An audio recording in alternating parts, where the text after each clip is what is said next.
Yes, welcome to another video. I'm Lewis. Above me is John, and this is a video about Erling Haaland. We've not actually done a video about him for time, right? We've been focusing on Kane, but then a little bit of news has come out, and then we just thought, oh, let's talk about Haaland, because we've not spoken about him for so long.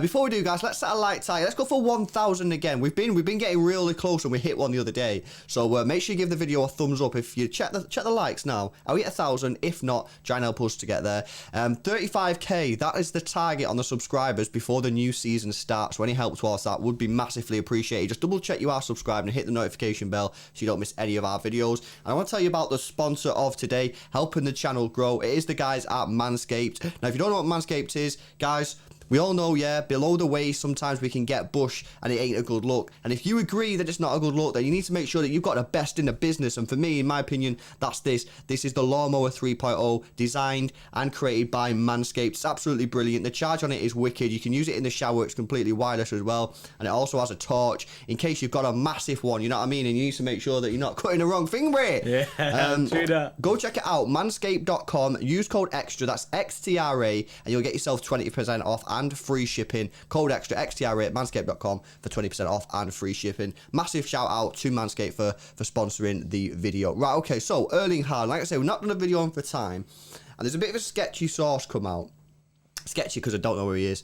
He's called Ekrem Kanur on Twitter.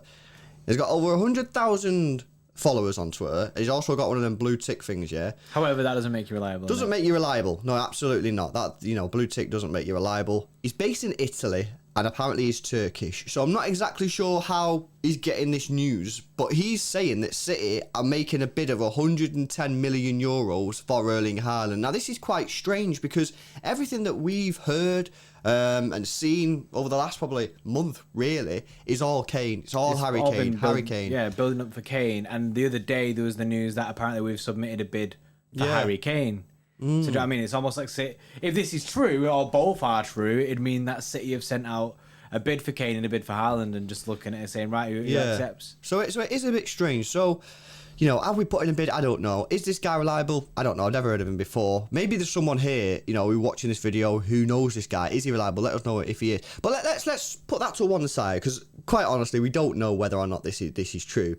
Erling Haaland as a player, obviously a very, very fantastic player. We've said that on a number of occasions. We've not spoke about him for a while. There is something surely happening with Erling Haaland, because Dortmund, I get that Dortmund want to keep him, right? But he does have that buyout clause next summer, which is rumoured to be about 65 million euros, right? Which is obviously an absolute joke price for someone of his quality. So, if you're Dortmund, are you really going to keep him for one more year? You know, are you going to win the league next year? Probably not. Are you going to win the Champions League next year? Probably not. So, what's the point in keeping him just so that his value goes down because he's got the buyout clause next year? I can add the other side of that story, and it is the fact that if they keep him for another year, their chances of securing a Champions League spot for the next season is greater than it would be if they lost him this season. So the money that they will lose, in the sense that 65 million, they'd probably gain in the Champions League sales that they get for the next season. Yeah, but I mean, the thing is, are they really not going to qualify for the Champions League without Haaland? I mean, to be fair, they're on the ropes this year. Yeah, and I guess as well, if they're losing Sancho as well, which, you know, is rumoured to be going to United. It's apparently a done deal, that. Yeah, if that's true and he's going to United, do they really want to sell another superstar? I don't know. It's just a bit of a weird one, man, because business-wise, it makes zero sense from Borussia Dortmund unless they are really concerned that they might not get into the Champions League next summer if they don't have Haaland and Sancho. But, you know, Haaland for me is a baller. Now, we've mentioned before, you know, about the risks of obviously Harry Kane, and we've mentioned it on other videos about Haaland. If we get Haaland, there's no guarantee that he'll come into the Premier League and smash it. He never played in the Premier League before. Yeah, so there is that risk, yeah? However, if we got Haaland and he did smash it, then you'd have him, hopefully, for the next 10 years. However, that's another risk. There's a risk that you could have him for the next 5 years, and then he gets off to somewhere like Real Madrid. So that's another risk. But if he did come in and he literally dedicated the next 10, 15 years to this football club, we'd be sorted. We'd be in the Aguero situation where we literally would never have to sign another striker for the next 10, 15 years. So there is risk associated with it, quite a few. One, he could flop, you know what I mean? He's never played in the Premier League before, you know what I mean? And other strikers, top strikers, have come to the Premier League and we've expected him to do well and they've not. Well, look at Timo Werner. Timo Werner. I remember Shevchenko. That was the absolute classic. There's also the risk that we could have him for 3 or 4 years and then he might want to leave. You know, he might run down his contract. You know what I mean? He does have an agent, which is, you know, he's well known for being a bit of a, you know, a wheeler dealer type guy and trying to, he doesn't really have any sort of, you know, support for the football club. His and rightly so, really. He's the agent of the player. His main focus is on getting the best deal for the player, not make the as much money for that player. Yeah, we could be in that tricky situation. However, you know, what do you get? The rewards are absolutely mega. If he does come in and smashes it, you've got a 30, 40 goals striker in your team, possibly for the next 10 or 15 years, and that is absolutely incredible. And not only that, the fact that you then don't have to worry about a striker for so long. Like, with Aguero, obviously, Aguero was on this, like, down slope for, like, maybe the last 2 years, you know what I mean, where we've all been thinking about, well, we're going to have to replace him at some point. It's not nice, you know what I mean? And I think, as well, when you're in that position, clubs know that you're desperate. If we have Haaland, and then we see, like, a maybe young, up-and-coming player coming through from another team, kind of like we did with Gary Jesus, you don't get ripped off, because you go to him and be like, we want this player, but he's going to be a backup, and we're not spending a lot of money on him because we don't actually need him. So then you can buy these like talents from like Brazil, like we did with Gabby, for pretty cheap, and then you can sell them on like in a few years' time for like double the price. So the rewards of getting Haaland, bro, are just a massive.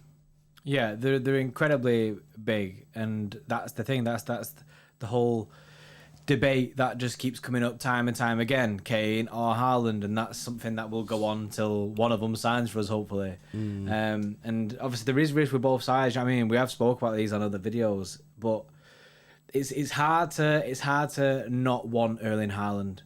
I don't think you can. In it. As a City fan, bro, I think most of them would be in camp Haaland for.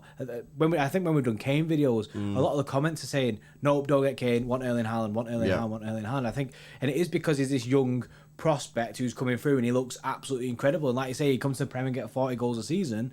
That's next level. But you know what I mean, that's taken out of the factor that there is risks. Yeah.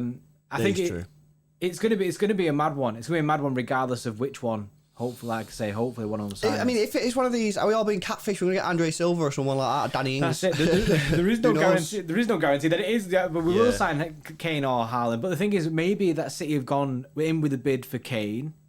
I'm just speculating here. Gone in with a bid for Kane, and Levy's gone full. Do you know what I mean? Like he is on full reject mode, not going for it. So City are turning their attention to Erling Haaland. Maybe we'll start seeing some Erling Haaland news come out in the next few days. We've always said, right? City would have had a list, like a transfer list of players who they want to potentially replace Aguero. They don't just have one player. Like with the centre-backs last summer, they would have had like 4 or 5 players, and if you can't get him, you move down and you go for him. You can't get him, you move down for him. Pecking order, isn't it? Yeah, they'll have their pecking order, and they'll try and get whoever they feel is the best value in terms of like, you know, goals, age, injuries, price, you know what I mean? And Haaland will be on the list, Kane will be on the list, Lukaku will be on the list, Andre Silva will probably be on that list. So they're probably just like speaking to all the clubs now, just to work out now what price it's going to be, just so they can cement who they actually want to go for. Putting the feelers out, innit? Put the feelers out. It's a very interesting one, guys. Let us know what you think. Obviously, like I say, I don't know this source is reliable. I've never heard of him before. He's saying that City are looking to put €110 million bid in, so obviously quite a lot. Will Borussia Dortmund accept that? I'm not sure. They're in a bit of a dodgy situation with the buyout clause next year. Are they prepared just to accept that and just write it off and just sell him for 65 million next year? Who knows? Let us know your comments in the comment section below. Make sure you smash the like on the video if you did enjoy it. Subscribe as well if you are new. Make sure you head over to manscaped.com. Don't have bush, guys. You know what I mean? Get yourself this, the Lawnmower 3.0, absolutely brilliant. Use code EXTRA, XTRA, manscaped.com. You get yourself 20% off, and also you'll get free shipping. Massive shout out to them. See you later, guys. We'll see you in the next one.